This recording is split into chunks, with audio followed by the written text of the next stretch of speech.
মাগরিবের সময় একটা সন্তান বাবার ঘরে এসে কয়, বাবা 10,000 টাকা দাও। বাবায় জানে ওরে টাকা দিলে এখন মদের আড্ডায় চলে যাবে বন্ধু বান্ধবের কাছে।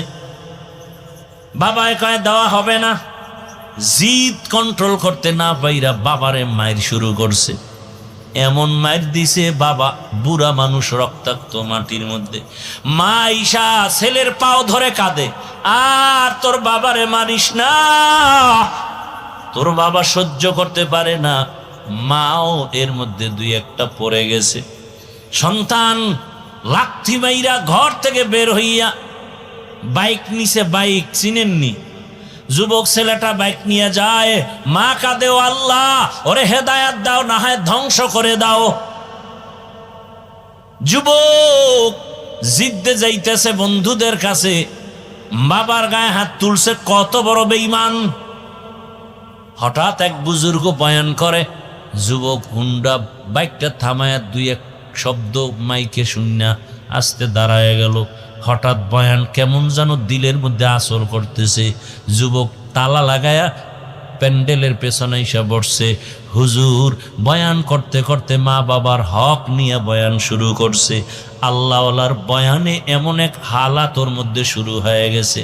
পেছনে গড়াগড়ি খায় আর কান্না করে আর চিল্লায়, আল্লাহ আমারে মাফ করো, আল্লাহ আমারে মাফ করো, আল্লাহ আমারে মাফ করে দাও, আমি এত বড় অন্যায় করে ফেলেছি।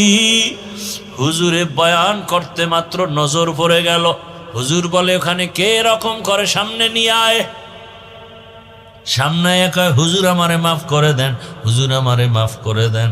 হুজুর এমন বয়ান করলো, মায়ের দোয়া ছাড়া জীবনে সফলতা আসবে না রে বাবা।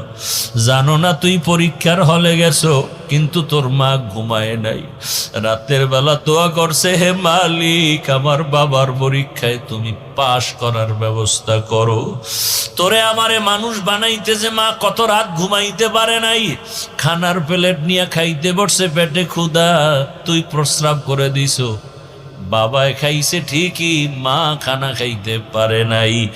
এমন কষ্ট করে মা বাবায় তোরে আমারে মানুষ বানাইছেন, তুই একটা চাকরিতে যাও। মা বাবা এত কান্না করে দোয়া করছে, ও মালিক আমার বাবার একটা চাকরির ব্যবস্থা করে দাও। ও সন্তান, ওই মা বাবার সাথে বেয়াদবি করিয়া এই দুনিয়াতে কেউ সফল হয় নাই, তুইও হবি না রে বাবা। এইভাবে বয়ান শুনিয়া যুবক হুজুরে মোনাজাত দিয়া বিদায় দিয়া যুবক আসছে হুজুরের হাতে হাত দিয়া, এমন তওবা করছে, হুজুর কি করব, আমি অন্যায় করে ফেলেছি। হুজুর বলে, বাবা যাও, যাইয়া মায়ের পাও ধর, বাবার পাও ধইরা ক্ষমা চা। মা বাবার পাও ধরলে সম্মান কমে না রে সন্তান, বরং মা বাবার দোয়া তোর উপরে বেড়ে যাবে। সন্তান ওস্তাদের এই হুজুরের দোয়া নিয়ে রাতের গভীরে বাসায় রওনা। যাইয়া দেখে দরজা এমন আটকানো, ডাকতেছে, মা দরজা খোলো, মা তো আওয়াজ দেয় না। মা শুনতেছে, আওয়াজ দেয় না।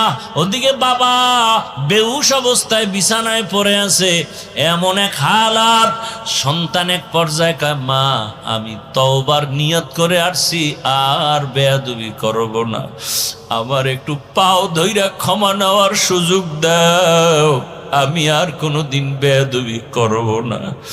মা এক পর্যায়ে সন্তানের কান্না সহ্য করতে না পারিয়া, যত কিছু হোক না কেন সন্তানের কান্না মা সইতে পারে না, বাবা সইতে পারে না।